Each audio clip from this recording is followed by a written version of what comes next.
thank you all so much for being here. It's wonderful to see a crowd like this turning up on a rainy Monday night to engage with such an important issue. I'm Kate Chaney. I'm the federal member for Curtin, which is the federal electorate that we're in right now, and I'm hosting tonight. Now, I wanted to tell you a little bit about the format of tonight and a bit about what it is and what it isn't. The format will start with a welcome to country from Barry Winmar. Then we'll have 10 minutes from each of our panellists, so I will introduce to you. We'll then have question and answer through Slido, which is a website that you can go to at any point and enter a question onto there, and it's SLIDO. And then where it says enter code here, you write voice. And then we'll finish before 7 o'clock, and you're welcome to stay and have a chat in the foyer until 7:30. I wanted to talk a bit about what this event is and isn't. Tonight is not a debate between yes and no. I am a supporter of the voice, and the three panellists are also supportive of the voice to Parliament. So it's important that you understand, that's what this event is. My support for the voice has come from my professional and personal experience in different roles, including working with Noel Pearce in Cape York as a consultant, as Manager of Aboriginal Affairs at Wesfarmers, and in community services at Anglicare WA. And it's also consistent with the platform that I ran on in the last election. So I have my reasons for supporting the voice. The panellists tonight will be telling you their own reasons for supporting the voice and the evidence that they can bring to the discussion based on their particular areas of expertise. I wanted to start just by saying it is really disappointing that the discussion about the voice has become polarised and mixed up with partisan politics, and it really doesn't have to be that way. I see my role as facilitating access to information from experts, and we're very lucky to have our panellists here tonight. But I would encourage you to get information from a range of sources, think carefully about the big decision that's ahead this year, and think carefully about the sources that you're getting that information from too. I've been really impressed with the Curtin community's appetite and willingness to engage on the substance rather than solely by tribe. And it's one of the things that makes me most proud of the community that I live in. And the fact that we've got, it looks like, more than 600 people here tonight is more evidence that we have a really engaged community willing to deeply listen to facts and to a range of sources. And it gives me hope that people will engage beyond a social media post or a headline. Each of tonight's panellists brings a unique perspective on the voice. Thomas Mayo will speak to us of the history of the Uluru Statement and how we got to this point of referendum. Robert French will give us the constitutional context as the ex-Chief Justice of the High Court, and Fiona Stanley will talk about the practical impact of a voice on life outcomes for First Nations people. Now tonight, you, the audience, probably fall into three different categories. If you're already inclined to vote yes, I hope that what you learn tonight will equip you for the conversations with your friends and family that are ahead, because that is actually where the referendum will be won or lost. If you're undecided, huge kudos to you for coming along with an open mind and being willing to engage on the substance of the issue. And I hope that what you hear tonight is compelling and inspiring. And if you're a hard no already, I hope you'll respect the fact that the majority of the audience wants to hear the evidence presented by the panellists tonight. So this isn't a forum for attacks or shouting. It doesn't feel like there's that vibe in the room, but I do want to make it really clear that if you've misunderstood the purpose of the event and you're expecting a yes versus no, then you're welcome to leave now. But if you're going to stay, just listen and respect people's right to listen. Having said that, I'm very happy, and we want the challenging questions to be put and to be aired, and it's important that we do hear all good faith questions, because people do need to learn more. The purpose of the Q&A is to address those good faith questions. I'll hand over now to Barry Winmar to welcome us to Noongar country.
Maman jenagina kwopen ye, kwopen nala boje ye, nala nunga boje ye. Maman jenagina kwopen ye, kwopen nala boje ye, nala nunga boje ye. I begin by acknowledging my elders past and present, and acknowledge tonight we meet on my ancestral land. This is the land of the Whadjuk Noongar people. We're on the land of the Muru people, and I'm a descendant from Yelagonga. This is my grandmother's country. I stand here as a member of the oldest continuous living culture connected to this land for some 65,000 years. I'm the holder of culture and law with the authority to share traditional customs, knowledge and stories as Noongar leaders have done for more than 3,000 generations. A welcome to country is a sign of mutual respect. We do not take it for granted. And I acknowledge Kate Chaney MP and the Voice 23 campaign for including a welcome to country as part of tonight's proceedings.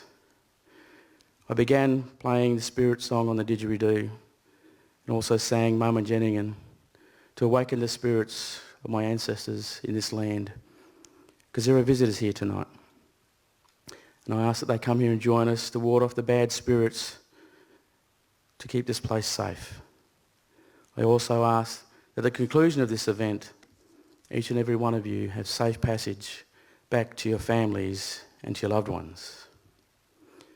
Ngalak nyening kula angkur ngalak noich dijen nonga boja. Nogamot jerp and nyening dijen ngalak kwabarak nonga boja kurlong. From the beginning of time to the end, this is Noongar country. Noongar people have been graceful keepers of our nation for many, many years. Ngala jerp and mamba boja ngalak bala mamba kwap ngala court jerp and nije ngala maya maya. Nyening Noongar boja. We respect the earth and mother and understand we belong to her. She does not belong to us. In all her beauty we find comfort, well-being and life that creates a home for everyone who is now a keeper of Noongar country.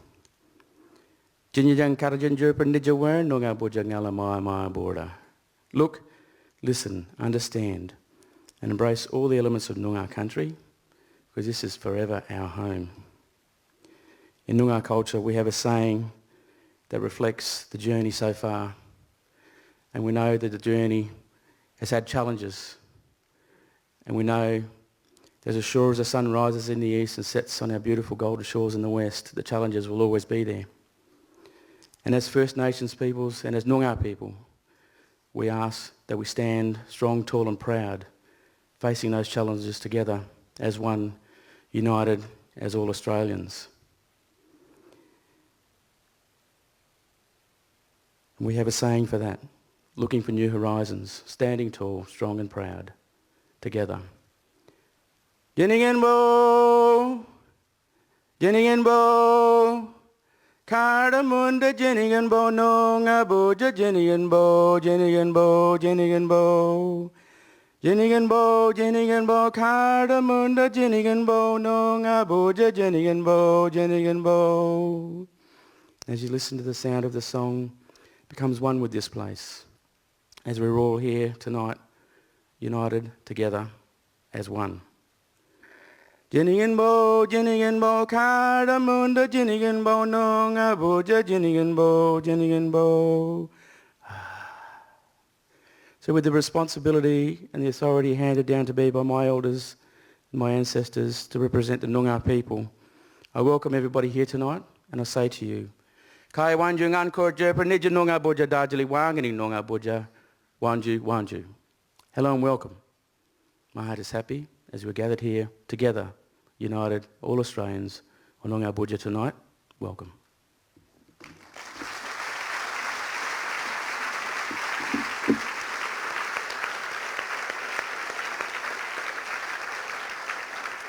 Thank you very much, Barry. It gives me goosebumps every time to think of those songs being sung here on Whadjuk land for tens of thousands of years. Thank you. Now, I would like to introduce our first speaker, who is Thomas Mayo. And Thomas Mayo is a Cororeg Aboriginal and Kalkogal Erabamli Torres Strait Islander man. He was a signatory to the Uluru Statement from the Heart and has been a leading advocate since its inception in May 2017. He's on the board of Australians for Indigenous Constitutional Recognition, amongst other things. Thomas is the author of 6 books as well as many articles and essays. And his latest book is co-authored with Kerry O'Brien called The Voice to Parliament Handbook, All the Details You Need. And you would have seen you can buy it in the foyer after tonight's event. So tonight, Thomas will be filling us in on the history, how we got to the Voice referendum, how that has emerged from the Uluru Dialogues. Thank you.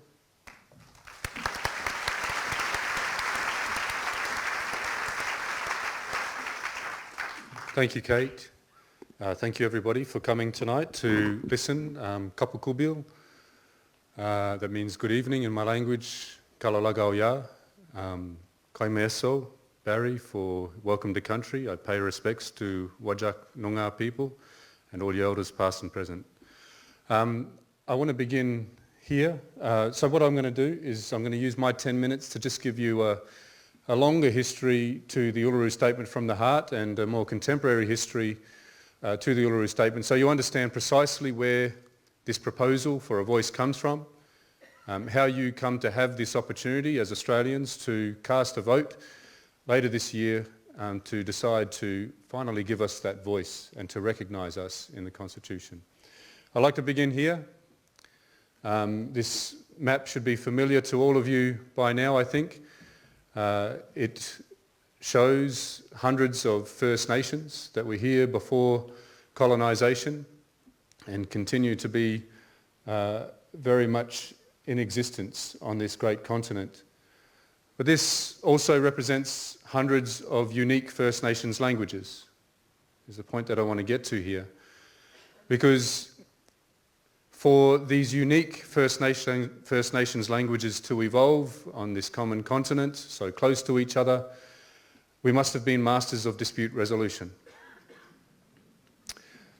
So if these languages evolved like this, masters of dispute resolution, there is a word that I want you to listen for at the end of this event when I recite the Uluru Statement from the Heart, and that is makarata. And makarata is a Yolngu word for, as the Uluru Statement describes it, the coming together after a struggle. It's a dispute resolution process.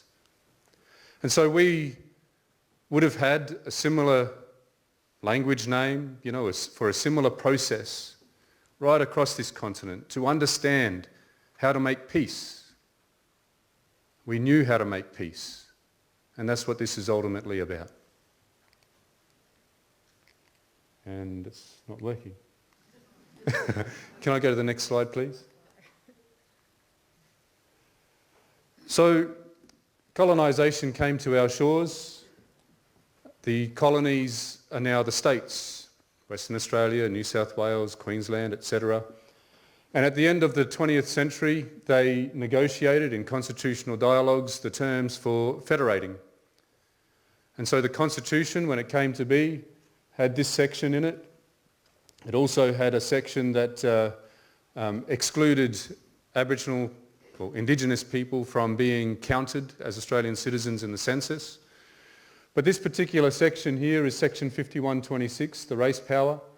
And you can see those red words up there. They were removed in the 1967 referendum. But the race power gave the Parliament, the Australian Parliament, the power to make special laws for the people of any race, except the Aboriginal race. And so Aboriginal people in these early days, they campaigned for many decades to remove those red words. It wasn't that the Parliament couldn't make laws for Indigenous people, it's just that that power was with the states. And so Indigenous people saw it as an incremental step forward, an improvement, to campaign to see the federal Parliament have that power. And that was important because the states were particularly cruel and negligent to Indigenous people in those days. So they saw the federal Parliament as a more benevolent Parliament, an opportunity to also move things as a federation to improve things holistically and step by step. Those, before we go on, those red words were removed in 1967. It gave the power to the federal parliament to make special laws about Indigenous people. And this is important to consider because one of the things that the No campaign is saying is that in 1967 race was taken out of our constitution, that we have a constitution that doesn't talk about race. Well, no. Only those red words were removed, and that special power has been used to make laws about Indigenous people specifically. And in the 1990s there was a Hindmarsh case which determined that that special power could be used not necessarily for the benefit of Indigenous people, but they could use it to our detriment. Next one, please. So the Uluru Statement from the Heart is one of many statements and petitions. And I'm just going to talk about several here. And you'll see this pattern throughout history that informs us in the Uluru Statement. In 1930s, there was William Cooper and the leaders of the time made a petition to the King. Next one, please. In 1963, the Yirrkala Bark petitions, the Yolngu people seeking to protect country. The federal parliament was moving to excise a massive portion of their land for a mine. Next one, please. 1972 was the Larrakia petition to the Queen. And you can see the thumbprints there, the marks from our illiterate elders. All of these statements and petitions have two things in common that I want you to know. They were all dismissed and ignored by the King or Queen or Parliament that they were addressed to. And they also all called for a voice, political representation, the simple means for us to be able to coherently put our positions forward about how we could be better treated, how we could improve our lives. Next one, please. The 1988 Barunga Statement I separate out because Bob Hawke was the Prime Minister at the time, a bit different. He travelled to Barunga, a small Aboriginal community near Katherine in the Northern Territory. And the Barunga Statement again called for a voice. And Hawke promised that voice. He also promised a national treaty, which was called for in the previous one that I mentioned, the Larrakia petition. But he failed to deliver on the treaty, but he did deliver on the voice. And this leads us to another pattern throughout history. Next one, please. So the Aboriginal and Torres Strait Islander Commission was established under Hawke, and like all those ones above it on that page, it was eventually silenced. Those earlier ones, the Australian Aboriginal Progressive Association, the Australian Aborigines League, they were established without waiting for a government to support the establishment of a voice. They established them by their own means and with allies. But you see, the authorities had complete control over our lives, and they used those powers to silence these voices, tactics of intimidation. They could steal our children legally, direct us to work without pay, exile us from country and our families, decide who we could marry. All of these powers were used to silence those voices. And the ones further down, established by more benevolent governments, but always silenced by the next. The Aboriginal and Torres Strait Islander Commission was established under Hawke to the vehement opposition of Howard, who was the opposition leader at the time. And when Howard became the Prime Minister, he took away a massive portion of the budget of ATSIC. And you've got to think about this. Our people were just working hard to lift ourselves out of poverty, right? In the 70s, you still had these really discriminatory laws. We had no chance to build generational wealth. And so ATSIC was a service provider. And when that budget was cut in that way, our people started to fight over what was left. It was a tactic of divide and conquer somewhat. And also, ATSIC was doing some great work. But you see, the government chose to amplify those problems, and it didn't celebrate the good work that ATSIC was doing. A review was done into ATSIC. Two conservative, one former, I think he was a former Attorney General, and Auntie Jackie Huggins from Queensland. This review didn't recommend the shutting down of ATSIC, it recommended that it needed to continue. It was important, but it needed some reform. Now you see, all organisations have problems from time to time. But you change the rules, the constitution to improve those organisations. You deal with the problems. If there are people that are breaking the law, then the law needs to deal with it. But ATSIC, like all of these other voices that we've established, never had the opportunity. 2005, with the support of the Latham Labor opposition, it was crossed out, simple majority in Parliament, a stroke of a pen silenced that voice. Now what happens when we don't have a voice? Next one, please. I mean, that's a great lesson here. That arrow, this is from the book Kerry and I wrote, Kathy Wilcox, great political cartoonist. That arrow always points back down to hostile at some stage. We need to learn that lesson from the history of our struggle. Next one, please. So when you don't have a voice, next one, thank you, you're easily exploited and ignored. We saw the Northern Territory intervention soon after ATSIC was destroyed. Prime Minister basically announcing to the country that those social issues in those communities that suffered poverty, suffered from failed policies over a very long time, all of the traumas carried on from genocide and forced assimilation and stolen generations, basically announced to the country that these were Aboriginal problems that deserved the Racial Discrimination Act being suspended to do it. The Australian Army was rolled in against those most vulnerable communities, and we know today that for hundreds of millions of dollars, if not more, all it did was make things worse. It was an intervention. It was done without Indigenous people, and it failed. Next one, please. We saw massive budget cuts, 534 million cut under Abbott, and we saw the gap continue to widen. So in this crisis, next one please. Next one. In this crisis, 39 Aboriginal and Torres Strait Islander leaders called for a meeting with the Prime Minister and Opposition Leader. They said that we need to take this question about what form of constitutional recognition we could accept to the communities and to the Australian people, and that's where the Referendum Council came from. They conducted these dialogues across the country. We held the National Constitutional Convention. That's all right, keep going. I'm probably taking too long. The National Constitutional Convention was held after 13 regional dialogues, 100 participants each, not to exclude anybody, but to ensure there was a cross-section of perspectives and experiences, not just the loudest of our people, but the healers, the quieter advocates, so they could be heard. We came together and we came to this wonderful moment on the third and final morning at Uluru when we endorsed the Uluru Statement from the Heart with standing acclamation and tears of joy and hope. Next one, please.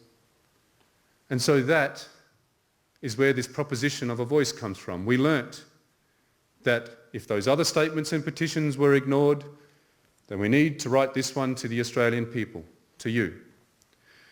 That if all of our other voices have been silenced, then we need to do something different and enshrine it in the Constitution so it's the will of the Australian people that says that Indigenous people should be listened to. And lastly, we know we need a voice. Because when you don't have a voice, all of those awful things happen without hardly any defence against it. But a voice is also going to be important to doing more positive things. And Fiona is going to talk about the evidence there. Next one, please. Next. So, look, I'll wrap up here. We were well informed. We understand that we need this voice. And when it was rejected, the Uluru Statement from the Heart back in 2017, we didn't take no for an answer. We took this to the Australian people and we convinced the present government to commit to the Uluru Statement from the Heart in full. And that is why we are going to a referendum later this year. It is not Albo's idea. It's not a Canberra voice. This has sound logic and the backing of history that says that we should vote yes. And I hope you do. Thank you.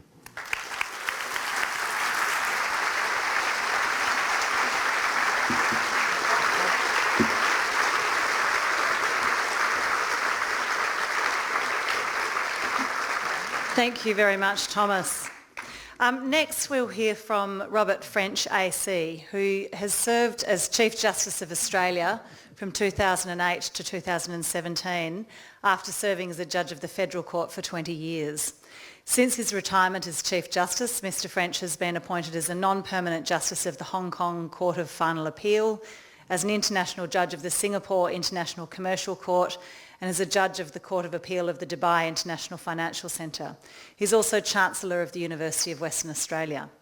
Tonight, he will be giving us a legal and constitutional perspective on the proposed inclusion of Chapter 9 to recognise First Nations people through a voice. Thank you.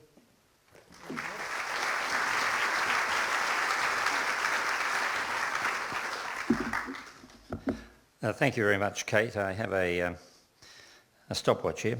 There we go. Constitutional debate or change has often attracted sharp debate.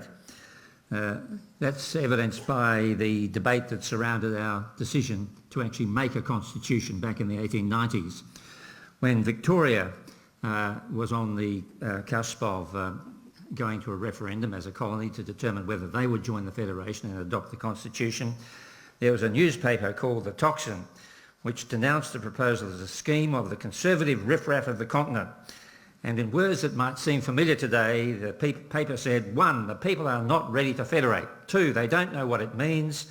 And 3, their leaders in their newspapers are not brainy enough or honest enough to try to teach them what it means.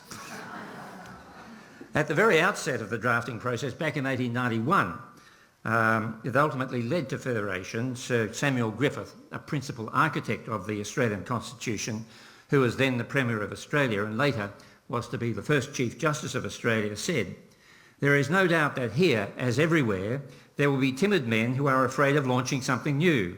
But when was ever a great thing achieved without risking something?" Now, it's right to assess risk and return when we look at constitutional change. No lawyer, of course, can offer absolute certainty in the answer to any legal question. And if you have a lawyer who says you're certain to win your case, change your lawyer. The best advice you can take is that which covers risks and benefits and leaves it to you to decide the way forward. In this case, the you is the people of Australia, a term which embraces Aboriginal and Torres Strait Islander peoples and a population which hails from many different countries and cultures. 50% of us were either born overseas or have at least one parent born overseas. There's one general point I would like to make before taking you to the elements of the proposed change, and it's a point I made to the Joint Select Committee. We have a tendency to discuss the voice in the context of the negative narrative, of all the bad things that there are that have to be fixed. But we also need to bear in mind the extensive evidence of the good things that happen when things are done well, and so the potential that exists for good things to happen. And I look back to my own experience with a number of Aboriginal and other organisations, the Aboriginal Legal Service back in the 1970s, with wonderful people like Jack Davis, the poet, and the ebullient and charismatic Ken Colbung. Fred Chaney was one of my colleagues in the setting up of that service. Later with the National Native Title Tribunal, travelling the length and breadth of Australia and the Torres Strait, where I was exposed to many challenging issues confronting Aboriginal and Torres Strait Islander peoples in many different ways, and leaders who are trying to bring their people together and in a common cause for their economic and social improvement. And one outstanding example was Pat Dodson, who got the three clans, the Jabba Jabba, the Yarraroo and the Gularabaloo together in the Rabibi working group in Broome and set a template for effective engagement with a local authority which was prepared to engage. I've seen it through the involvement with the Polly Farmer Foundation and the way in which they use the Follow the Dream program to enrich Indigenous education in secondary schools and also in primary schools and elsewhere. So right across the country, and I see it also in the number of graduates coming out of our universities. You might be dismayed to know there are 235 Indigenous law graduates. Some people will say that one additional lawyer is one too many, but at the University of Western Australia at the moment we have 246 Aboriginal and Torres Strait Islander students, 22 in the course leading to the degree of Doctor of Medicine and so forth. So right across the country, there is a substantial cohort of Aboriginal and Torres Strait Islander leaders and emerging leaders. They are closely engaged in their communities. They have skills, experience and knowledge of their communities, and they can be called upon to support and inform the voice. They know how to reflect the urban, regional, rural and remote bodies from which its members might be drawn. The promise of a national voice is that it can take the best from these great human resources and bring their knowledge, wisdom and experience to bear on laws, policies and practices which impact on their people. Now let me turn to the proposed amendment. The proposed amendment is to put in a new chapter in the Constitution which only has one section, and that section is section 129, and it's entitled Aboriginal and Torres Strait Islander Voice. And it begins with a preambular statement of recognition, which simply says, in recognition of the Aboriginal and Torres Strait Islander peoples as the first peoples of Australia. So what follows is partly an act of recognition, as well as making that recognition substantive by providing a mechanism. And it says, 1, there shall be a body to be called the Aboriginal and Torres Strait Islander Voice. That's the first thing. Secondly, it tells us in paragraph 2 that the Aboriginal and Torres Strait Islander Voice may make representations to the Parliament and the Executive Government of the Commonwealth on matters relating to Aboriginal and Torres Strait Islander peoples. And thirdly, the Parliament shall, subject to this Constitution, have power to make laws with respect to matters relating to the Aboriginal and Torres Strait Islander voice, including its composition, functions, powers and procedures. So, what's the first thing we take from that? The first thing we take, looking at paragraph 1, is that the voice will be a body. And the relevant and ordinary meaning of that is a group of people who work or act together. So the only constitutional requirement in relation to the body is that it is to be called the Aboriginal and Torres Strait Islander Voice. How it will be made up, how it will be elected, the range of its functions and so forth, that will be a matter for the elected representatives, the Parliament, to determine by legislation. And that will, and people will say the devil is in the detail, and that of course is what you've heard from elements of the no case. But that important detail is detail which will be worked out and ultimately determined by our elected representatives in the full light of day. The functions of the voice are set out in paragraph 2, to make representations. And what that means really is to make official statements directed to the Parliament and the Executive Government of the Commonwealth. They would cover submissions in relation to the Parliament about existing or proposed laws, and in relation to the Executive they would cover things like administrative policies and practices. And many of us know that for many people interfacing with government, the real law in practical terms is what is in the manual that the person behind the desk or on the hotline has in front of them. The so-called soft law, but that soft law can be very, very hard in its operation. And so the administrative policies and practices of the government in their impact upon Aboriginal and Torres Strait Islander people are an essential element of the subject matter upon which they should make representations. Now, importantly, there is no constitutional legal obligation for either the Parliament or the Executive Government to accept or be bound by such submissions or advice. There would, however, be what I have called a high democratic obligation to respect them and take them into account. What do I mean by a high democratic obligation? I mean the moral obligation that arises from the fact that the people of Australia have voted in favour of the establishment of a voice to do just those things. You don't need a legal obligation to give effect to that. The voice may make representation about, quote, matters relating to Aboriginal and Torres Strait Islander peoples. Now that can cover a very broad range of matters. The term relating is a very elastic legal term. But as I've said previously, the limits are not going to be defined by law. They're going to be defined by common sense and political realities. You only have time to do and resources to focus on the things that really matter. And if you expend political capital on tangential issues, then there is a risk that you lose credibility. So laws, policies and practices relating to Aboriginal and Torres Strait Islander people include, and this is, I think, reflected in what Linda Burney said the other day, education and training, family and social welfare, health, remote community services, community policing, Aboriginal art, cultural and heritage protection, traditional ownership of land and waters, all are well within that range. You don't really need a minister to tell you what is to tell Aboriginal and Torres Strait Islander people what is important to them and what matters. Subsection 3 of the amendment confers power on the Parliament to make laws to give effect to the voice. It does not impose a constitutional legal obligation on Parliament to do so, nor does it require that the Parliament adopt a particular composition or confer particular functions or powers on it. That is left to the Parliament's discretion. Any laws made by the Parliament would necessarily contain elements supporting the leading function of the voice, which is to make representations. Now, Parliament could make a law which conferred on the, could not make a law which conferred on the voice a legal right to veto a law of the Parliament, nor could it make a law which would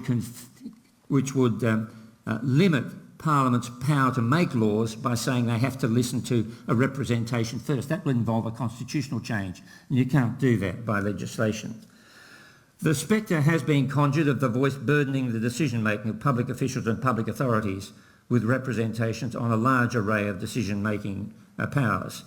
That risk can be mitigated, if it exists in reality, by the parliamentary prescription of the means and mechanisms by which representations are to be made to the executive government. For example, it could be an element of such a law, I'm not saying it should or that it's the best way, but it could be an element of such a law that representations to the executive government have to be channelled through the relevant minister. And of course, surrounding all of that, one would see as a practical matter protocols for communication which would be set up in the administration of the voice. There have been a variety of arguments put up or concerns put up about constitutional implications.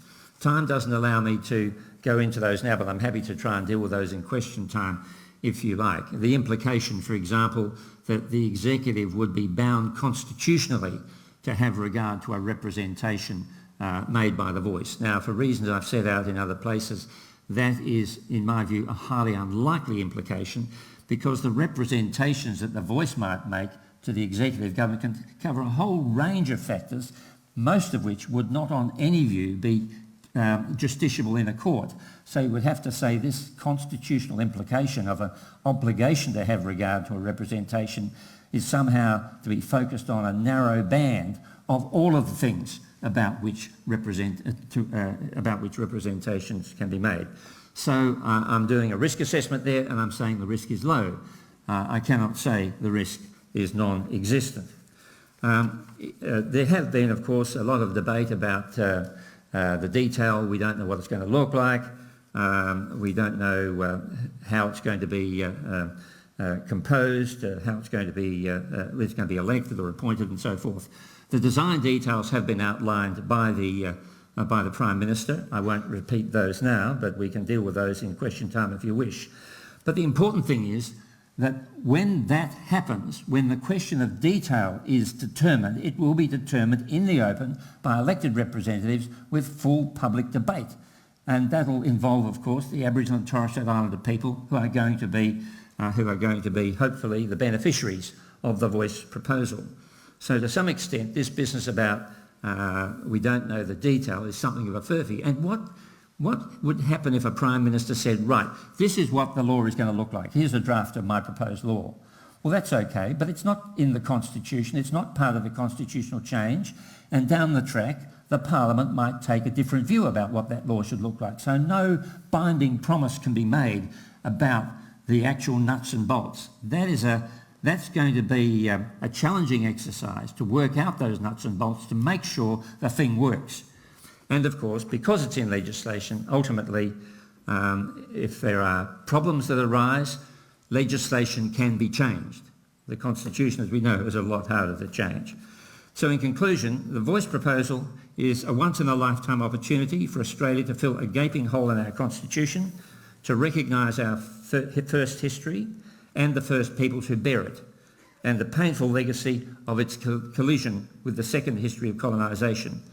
The high return against low risk is that the voice will provide a practical opportunity for First Peoples to give informed and coherent and reliable advice to the Parliament and the Executive to assist them in law and policy making in one of the most difficult areas of contemporary government. It empowers First Peoples and the Australian people as a whole to acknowledge, address and move forward from the legacy of their colliding histories. Thank you.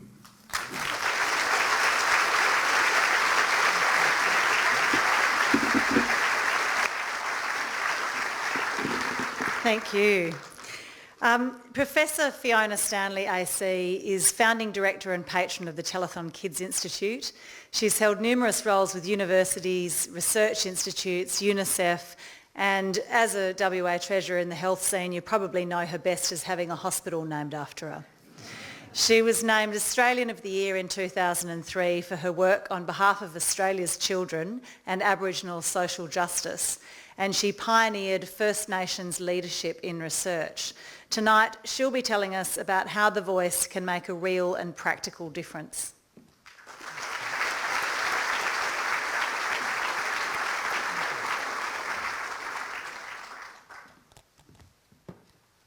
Thank you very much, Kate. I'd like to acknowledge Barry Winmar and that we're on Wajak Noongar Boodja, and in acknowledging it, I always like to say that we have to look at the effects of colonisation and what it's done.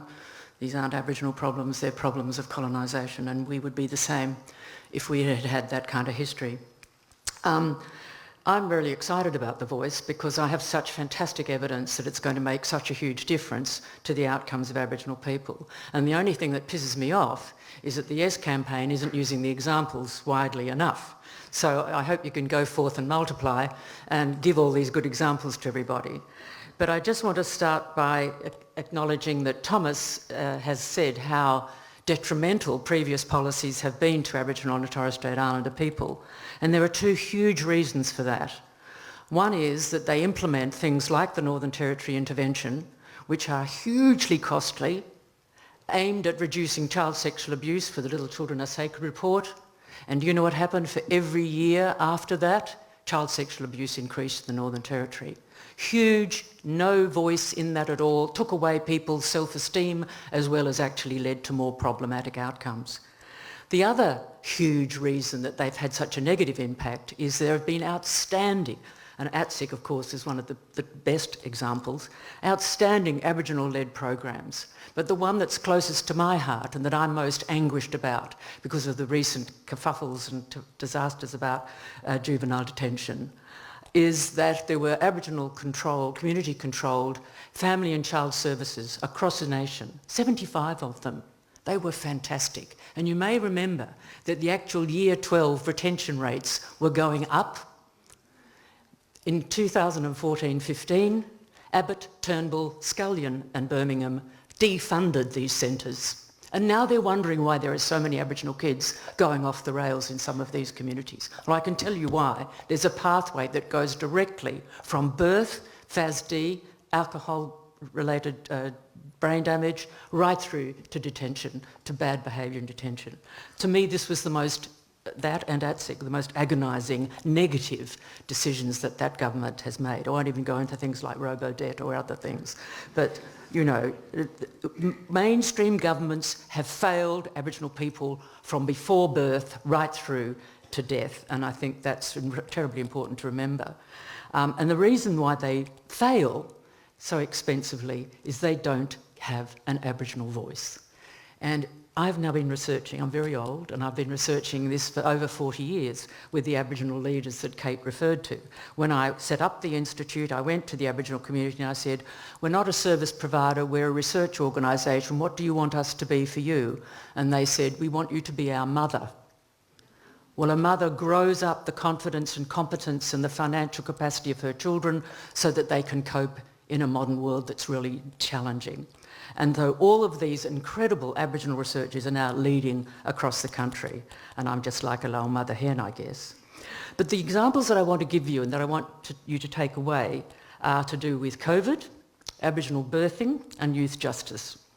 And they are so exciting. And this is why a voice is going to make such a difference. And people say, oh, it mightn't make a difference. All this money's been spent before. It's no, you know, Aboriginal people being blamed for the fact that they didn't respond to mainstream services. But the COVID response was absolutely amazing. We've got an extraordinary group, a network of Aboriginal-controlled health organisations and other social organisations across the country, in spite of ATSIC being disbanded. They're underfunded, they're not valued, they are fantastic. The network is there. Now, during COVID, we would have anticipated, because of the high risks of Aboriginal people, chronic disease, living, overcrowded conditions, etc. And most Aboriginal people actually live in cities. They don't live in remote communities. Only 18% live in remote communities. So they were high risk. What happened? Well, in the first 18 to 20 months of the pandemic, Aboriginal people had 6 times fewer cases than non-Indigenous people did. How did they do it? They had a voice. They had a voice in NACCHO, they had a voice at all of the state and territory organisations, right down to communities. They lobbied to close remote communities, but that meant they had to get all of that capacity to support those people so they could feed them, give them medical care. The COVID information that was put out on social media by Aboriginal population was absolutely wonderful and hilarious, much better than any of the ads we did, even though I actually did the ads for Western Australia. The Aboriginal ones were wonderful and they were so effective. They had droplets being spewed over people and, you know, you could get in a minute why you had to wear a mask, why you had to socially isolate. We should have used them. So there were no cases after the Black Lives Matter marches. There was 1 person in intensive care and no deaths. This is the best in the world, the best in the world. And is everyone knowing about this and saying, oh, aren't Aboriginal people wonderful because they can control their... It was very difficult for us to get that story out into the media. And I say to the media, you don't like good stories about Aboriginal people. And there are so many. So that's a great one. Now, of course, this came to an end when they lost their voice, when Scott Morrison stuffed up the vaccine rollout and they closed the communities too soon. Then we did get cases, but still, the Aboriginal response to the pandemic was the best in the world, and it is the best example of why a voice is going to make such difference, and I'm so excited about that. The next one is Aboriginal birthing, and this is something that's relatively sort of new, I thought. I pride myself on knowing everything about Aboriginal statistics, and I was blown away. We had a conference here in early May, 250 Aboriginal women from across the country talking about the programs that they have been developing for bringing back grandmother's way of birthing on country. But it's not what you would think, oh, we're going to go and have a birth under a tree and there won't be any other help, and even if you've got diabetes and high blood pressure and rheumatic heart disease, you're going to birth under a tree. These women, who are midwives, doctors, social workers, psychologists, etc., are marrying the traditional ways of birthing with best of Western medicine so they can diagnose gestational diabetes, heart disease, all the things that these women need to have a healthy baby. And they are all across the country. There's one on Galwinku, there's one there's several. The Koori maternity service has been going for 18 years and 80% of Aboriginal women in Victoria are birthed under this program. And they are so poorly funded. They are not realised, they're not... Even one of the things I've just read, which just made me feel so wonderful, if you can't birth on country, at least you can put your placenta on country. And there is a placenta garden at Shepparton that was opened in 2008. So even if your child then gets taken away, which happens still too much, the placenta can be in the garden and you can go and visit the placenta. So the evidence for Aboriginal birthing is actually now coming out. So in addition to putting up these centres and running these programs, there's been a randomised controlled trial. That's like sort of the best evidence you can get. It's half the preterm birth rate with Aboriginal doulas. There's no excuse now. There's no excuse. If you really want to improve Aboriginal outcomes, you've got to do this way. And the last one I want to talk about is the youth justice issue. Sorry, I get a very dry mouth when I get emotional.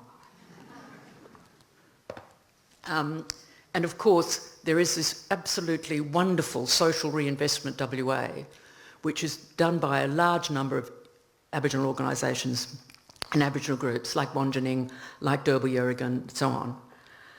Incredibly underfunded these people are. You know, look, the pathways go from birth through child protection, removal of Aboriginal children, 80% are not justified to be removed, and the pathway goes straight into juvenile justice. And once you're in juvenile justice, it's an absolute disaster for you. So this social reinvestment in Western Australia has been developed with pathways that all the way along acknowledge what could be done to divert these kids onto better pathways.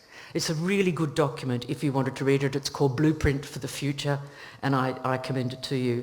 And I just want to do one last example. I'm doing pretty well, really, which is another thing I didn't know a lot about until about 2016-17, and it's called Indigenous Data Sovereignty. Google it. And this is Aboriginal people, and I didn't know about it, and I'm doing Aboriginal data. Oh, I felt so ashamed. But anyway, went to this meeting in Melbourne. There's Marcia Langton and all these, Rai Devitt from ANU, wonderful people. And they gave example after example of when Aboriginal people are in control of the data that is collected and interpreted, analysed and put out, it makes a huge difference to outcomes. And there are multiple examples. It's not just in health, it's in education, it's in health, but there's one in Bourke. Now, many of you might have heard of Bourke, a disastrous place, isn't it? Terrible, full of all the most ghastly things, kids running wild, etc. Well, they've had a reinvestment program in Bourke. Indigenous data sovereignty took over. They measured the things that were important for them. They measured the pathways. And they started implementing things which stopped those kids running amok. This is another wonderful example. It's called the Maranguka Community Hub, if you want to look it up on the web. I always finish any talk I give with a quote from Dr. Yunupingu, who passed away earlier this year. And it's such a beautiful quote, I'm going to leave you with it. What Aboriginal people ask is that the modern world now makes the sacrifices necessary to give us a real future, to relax its grip on us, to let us breathe, to let us be free of the determined control exerted on us to make us like you. And you should take that a step further and recognise us for who we are, and not who you want us to be. Let us be who we are, Aboriginal people in a modern world, and be proud of us. Acknowledge that we have survived the worst that the past has thrown at us, and we are here with our songs, our ceremonies, our land, our language, and our people, our birthing, and our full identity. What a gift this is that we can give you if you choose to accept us in a meaningful way. Thank you.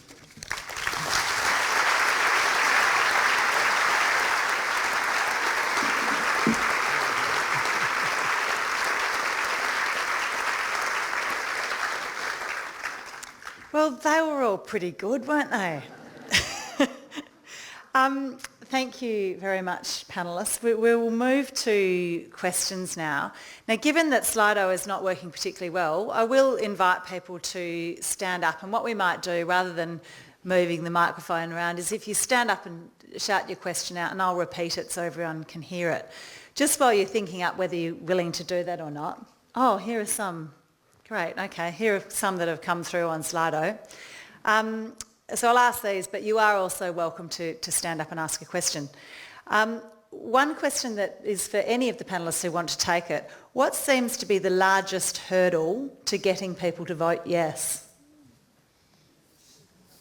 Thomas, I reckon you might be a good one to take that. Yeah, thanks for that question. Look, I don't think the hurdle is the sentiment of the Australian people. You know, I think Australians are ready for this. There's been so much great truth-telling work, reconciliation work, you know, for such a long period of time, and I acknowledge, no doubt, a lot of you in this room have helped us with that, and that's brought us to this point where we are ready. Also, the young people coming through have a different education, and you know, the research shows that young people are certainly with us on this.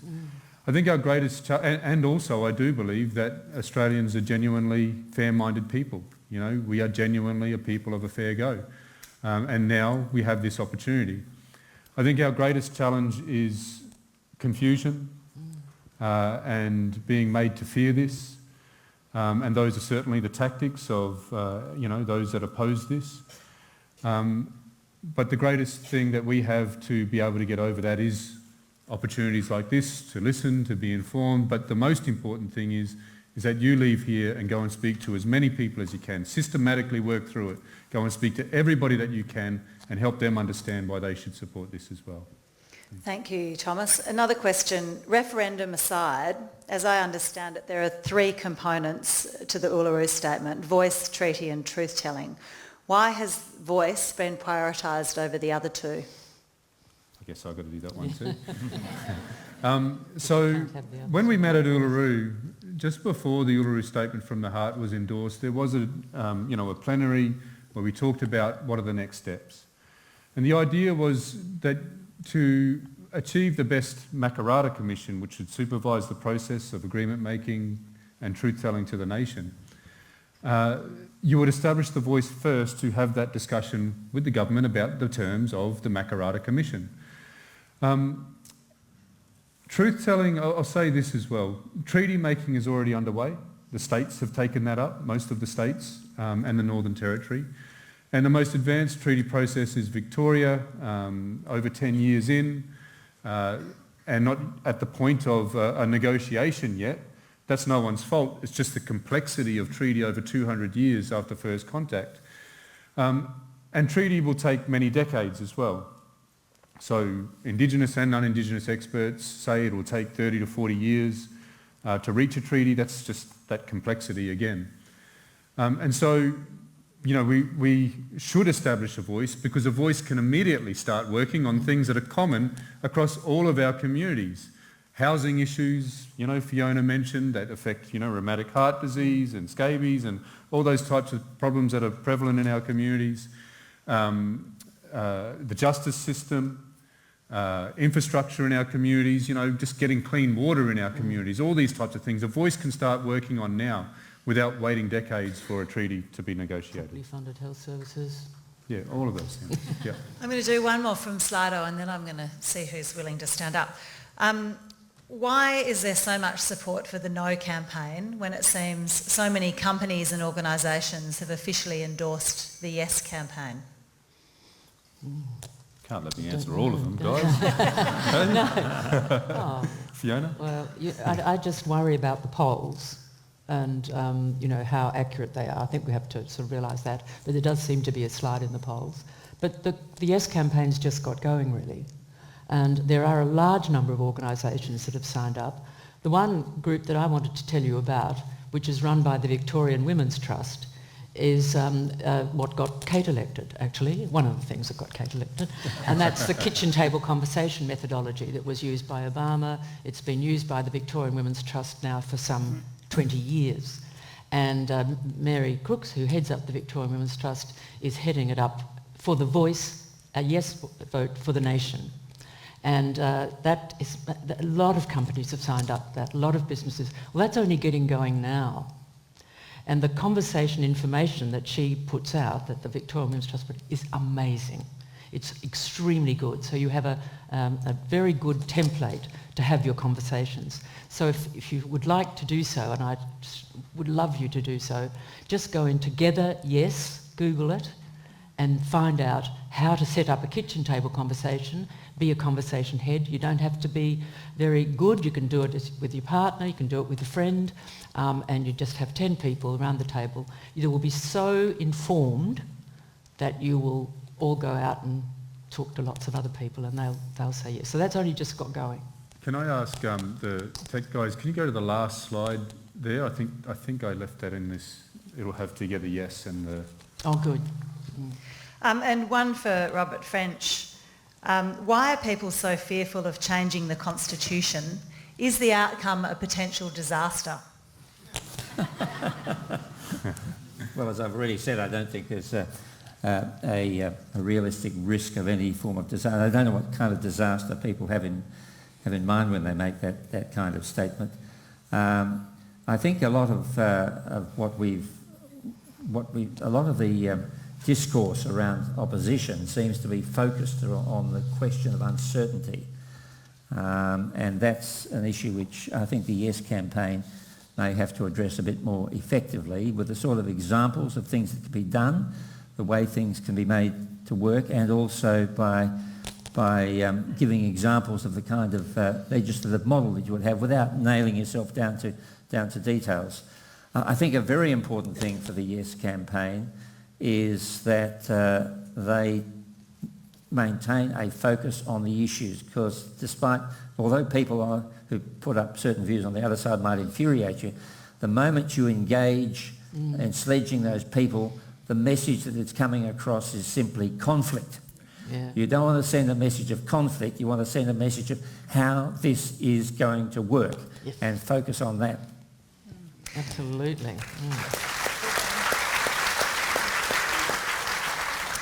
Now, this one I think has come up a fair bit. It doesn't have many votes in this room, but I think it's a useful one to hear answered. How do you respond to the position of some that the referendum singles out First Peoples and that it's divisive in a multicultural society? Well, taking Robert's advice, this is about unifying Australia with our 60,000-year-old heritage and culture. You know, this unifies modern Australia with Aboriginal and Torres Strait Islander heritage and culture. And what a wonderful thing that is, you know, for all of us to share in that, in what constitutes us, our constitution. The only, and I'm not even going to talk about, you know, what they say it is a unifying moment when we accept this generous proposition. Can I just say that I don't understand the context in which the word divisive is used. I mean, you can say it's divisive because people are having an argument about it, but in terms of any inherent divisiveness in the proposal itself, it's not about, first of all, it's not about a racial preference. This is not about racial discrimination or racial affirmation. This is about recognition on the grounds of history. That is, that the First Peoples have been here and they're part of the history of this continent, not recognised in the Constitution. And so there is an element of completion about it. Now, you can't call an element of completion a divisive thing. So I don't understand what purchase the word divisive has, apart from the fact that there is an argument, which is why I say avoid those sorts of responses which label what we're saying as part of a conflict, but focus on this as a completion, a fulfilment, an improvement, etc. I think I agree. I think that it's extraordinary that these same people will say, oh, it's not going to close the gap, it's not going to make a difference, and yet they don't want to bring Aboriginal people up. And I think that if you look at the history of Aboriginal disadvantage, what this is all about is actually making Aboriginal people to at least have a chance to get onto the same path. And I think that's, to me, very exciting indeed, because, but I just want to also point out that there is a United Nations Declaration of the Rights of Aboriginal Peoples, and there are two articles. One is the Indigenous peoples have the right of self-determination. By virtue of that right, they freely determine their political status and freely pursue their economic, social and cultural development. And Article 4, Indigenous peoples, in exercising their right to self-determination, have the right to autonomy or self-government in matters relating to their internal and local affairs, as well as ways and means for financing their autonomous functions. Now, we've signed that. We didn't sign it first. We were 4 of the countries that didn't. All of the British colonies did not sign this initially. And about 10 years after it came out, we then signed it. So we are, we're not beholden to this because it's not binding, I know, but that we have signed that treaty. We have signed it. And so this is what The Voice is about. It's about bringing people up. We want people to be healthy. We want people to be able to go to school. We want people to be proud of their culture. That's why it's so important. Another one, why are some First Nations people opposed to The Voice? And there's a similar question, which is, it's difficult to know how to best vote given the lack of unity amongst First People. Why is there not a singular position? Well, it's a, Because we insist on it, don't we? You're only one Aboriginal group, aren't you, after all? no, it's a pretty, am I on? It's an incredible measure, you know, it's, we're not homogenous, you know, like any other group of human beings. We have different views, different perspectives, different experiences, you know, different political ideologies. So to wait for all Indigenous people to support something before we do something about it is, it'll just mean that you don't do anything at all. But what proportion do support it? Oh yes, Well, so 90%. you know, there's polling done that shows over 80% of Indigenous people support it.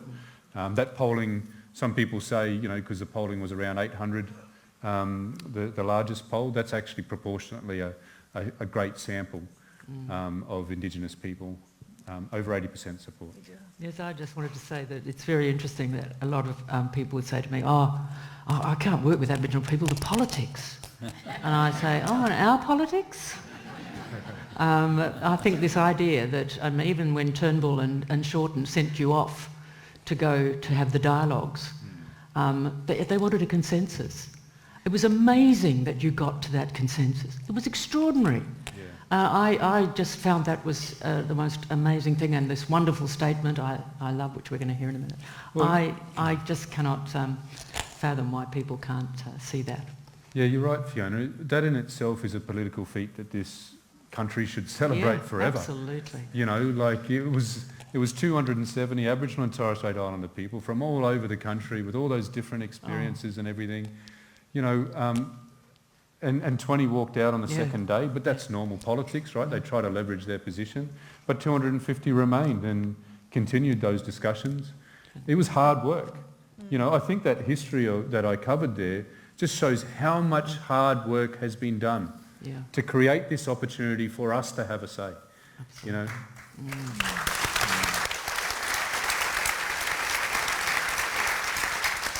I'm whipping through a lot of the ones you hear externally as well here. What will a voice, a group of elected representatives, deliver that 11 Indigenous members of Parliament currently has not, cannot or will not deliver? Well, I'll put it this way. The representatives chosen from Aboriginal and Torres Strait Islander communities, accountable to Aboriginal and Torres Strait Islander communities that understand those issues on the ground because they live and breathe them every day. You know, that is very different to Indigenous people chosen by political parties, you know, that are bound by their caucus. This is also something about consistency, because we don't know how many Indigenous people there will be after the next election. There could be none. You know, we should always have a voice because decisions are always made about us. Also, I think the reason I'm so excited about the voice was those networks that I told you about. They're ready to run. So all of the Aboriginal medical services, the legal services, the social services, the birthing services. So that voice will be very different from the voice of the political representatives who may not know a lot about Aboriginal birthing. I mean, why didn't Linda Burney mention that in her talk to the press club? So it's very important that a different kind of group is going to develop that voice right from community to Canberra and back again. So I'm not at all fussed about how you're going to get these messages into Canberra, this elite voice. Sorry. I think I've just dislodged myself here.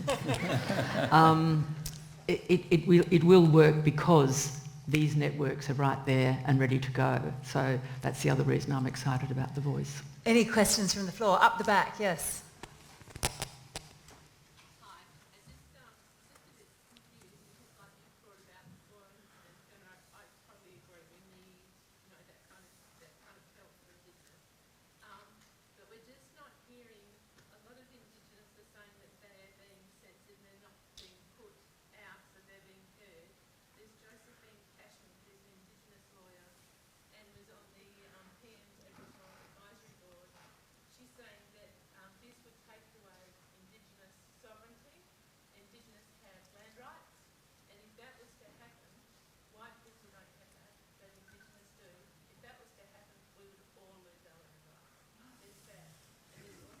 So the question there was, will the voice have an impact on sovereignty or land rights? Is that a summary? Yeah, it's on our land rights, because if their sovereignty is taken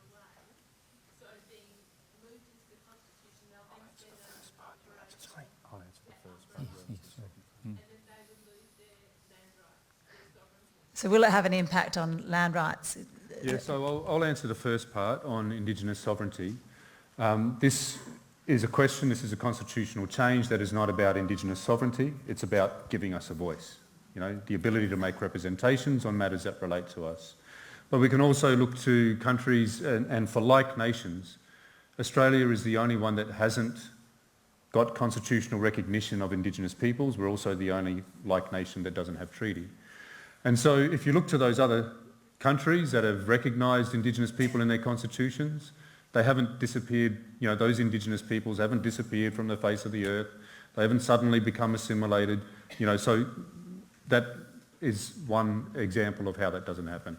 But also, I'm not going to wake up the next morning after we gain a voice for our people, the ability to choose representatives to speak for ourselves. I'm not going to wake up the next morning no longer Kororeg, Kukugal or Arabamle. That sovereignty, like the Uluru Statement says, is a spiritual notion, the ancestral tie between the land or Mother Nature and the Aboriginal and Torres Strait Islander peoples who were born therefrom, remain attached thereto, and one day will return thither to be united with our ancestors. So it's something that a law, like even a constitutional law, cannot take away from us. Where our sovereignty is in our blood, in our land, and in our fight for better rights and recognition. Robert French, given your background with native title, did you want to add to the legal side? Yeah. Firstly, there's no mechanism by which this constitutional change can impact on common law native title or statutory land rights. So there's no mechanism by which that can happen. In the native title zone, there's a good example.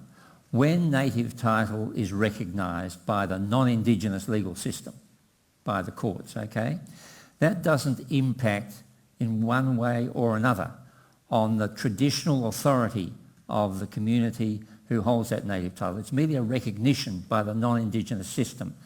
The Indigenous system remains unaffected. And when people talk about extinguishment of native title, which is a common law rule, sometimes the common law won't recognise native title, that has no impact on the relationship between the traditional people and their land according to their traditional law and customs. It's in a different legal system.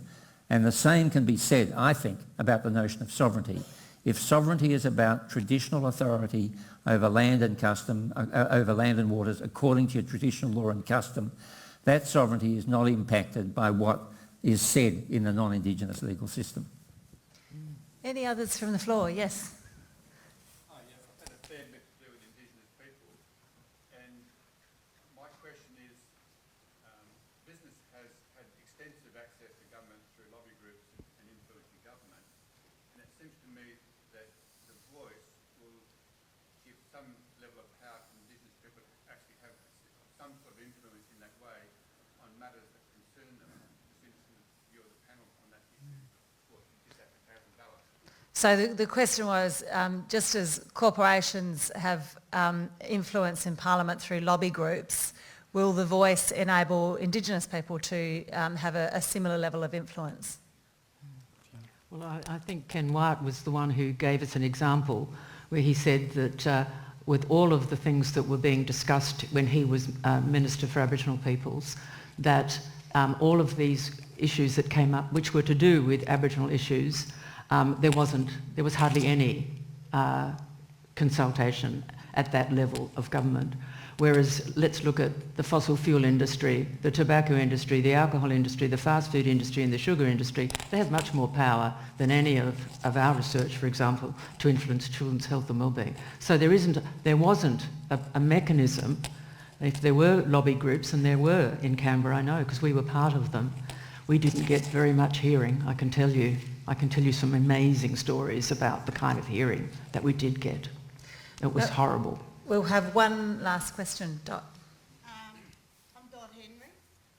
I've been fortunate enough to go to the UN Permanent Forum on Indigenous Issues, 2007, 2011 to the Commission for the Status of Women, and to sit there and listen to what the government is saying that they're doing for our people, and you come back home, hey, no, that's not happening. And on top of that, I've worked with Women Speak 56 plus women's groups globally, nationally, internationally. We held workshops standing in solidarity with Aboriginal people. And I said, it's too hard to talk to them. Hey, it doesn't cost anything to talk. But we've worked with them, and I've been up there.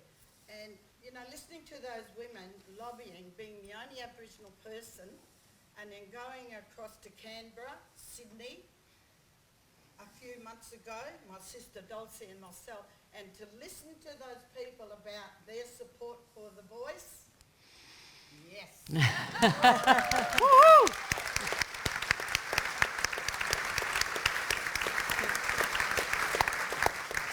That seems like not a bad place to end. I'll ask for a sentence or two in final comments from Fiona first. Oh, okay. Well, I just want to reiterate that we have got to get out this message that not only will a voice make a dramatic difference to outcomes, and it will actually do that quite quickly, and people say it might take a long time, it will happen quite quickly, but it's a socially just, humane thing to do. And if we wake up after the referendum and it's a no, we will be cast internationally as a racist and uncaring nation, and that just makes me feel sick. So vote yes. Vote yes. Positive. Robert French. Well, I think that the principal message is that the voice can help us, the whole of Australia, to do things a lot better than we have done them up to now. Absolutely. And before I pass over to Thomas Mayo to read us the Uluru, or recite us the Uluru Statement from the Heart, I just want to say thank you very much to our panellists for coming and giving up their time tonight.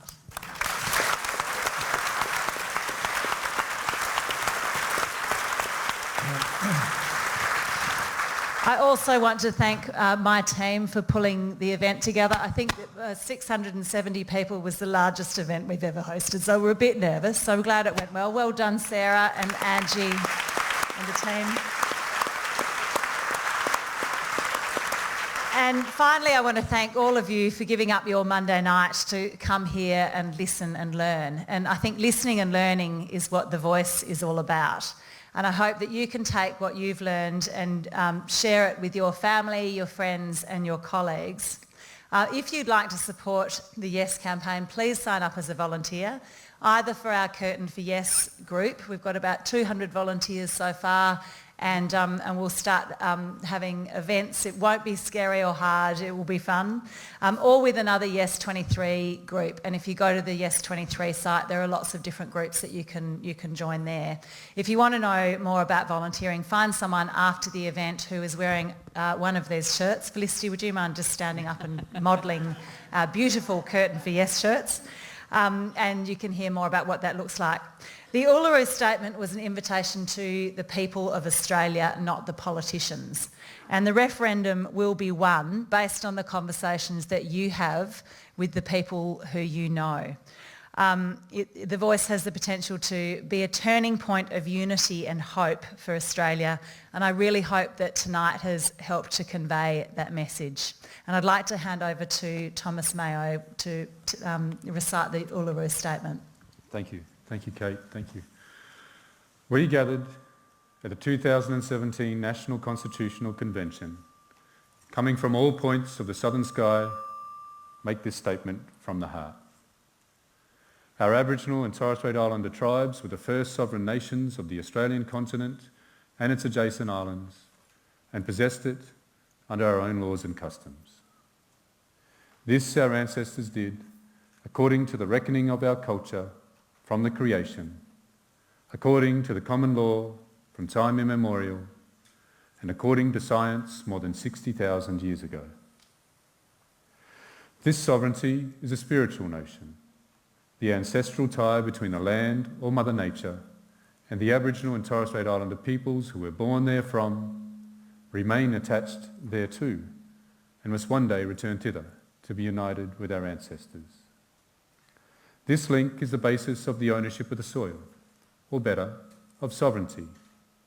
It has never been ceded or extinguished, and it coexists with the sovereignty of the Crown. How could it be otherwise?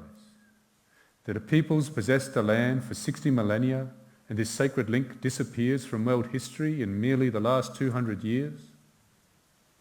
With substantive constitutional change and structural reform, we believe this ancient sovereignty can shine through as a fuller expression of Australia's nationhood. Proportionately, we are the most incarcerated people on the planet. We are not an innately criminal people. Our children are alien from their families at unprecedented rates. This cannot be because we have no love for them. And our youth languish in detention in obscene numbers. They should be our hope for the future. These dimensions of our crisis tell plainly the structural nature of our problem. This is the torment of our powerlessness. We seek constitutional reforms to empower our people and take a rightful place in our own country. When we have power over our destiny, our children will flourish, they will walk in two worlds, and their culture will be a gift to their country. We call for the establishment of a First Nations voice enshrined in the Constitution. Makarrata is the culmination of our agenda, the coming together after a struggle. It captures our aspirations for a fair and truthful relationship with the people of Australia and a better future for our children based on justice and self-determination. We seek a Makarrata Commission to supervise a process of agreement making between governments and First Nations and truth-telling about our history. In 1967 we were counted. In 2017 we seek to be heard. We leave base camp and start our trek across this vast country. We invite you to walk with us in a movement of the Australian people for a better future. Thank you.